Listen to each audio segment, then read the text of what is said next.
guys for joining us. We wanted to show this film because they had told us to talk about family, and they told us to talk about community and art, and this, you know, our family is not a family of artists, and our family is not a family that shows emotion, and our family is not a family that works together historically. So we, you know, my father decided at a certain point in his life that that he was going to be all of those things that no one gave him growing up, you know? And so my father, you know, dedicated his entire life to community, and he dedicated his entire life to art, and he dedicated his entire life to his family. And I have a unique perspective as being entirely the result of that.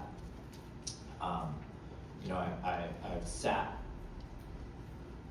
my whole life and heard all the stories of my dad getting out of prison, of my dad doing drugs, of my dad going into prison, of my dad coming home.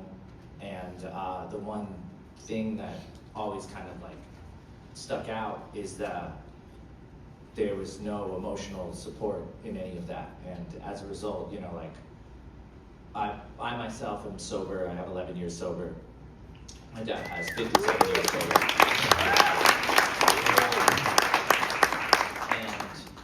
And when I got sober, this was something that like you know, you don't know how to talk about that with family. You don't know how to have that emotional experience. And so I lost my best friend, and I wrote this like for that reason, but also as this exercise of sort of like I had watched my dad become his dad when I got sober.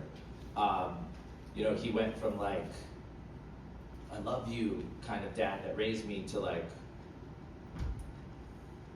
yeah, which was the dad that he had experienced his whole life. I don't know if anybody relates to any of it. Also, welcome. It's weird to have like family therapy with an audience. So, excuse me if I'm weird, but you know, and I had this experience of kind of losing this connection because we don't talk about that stuff in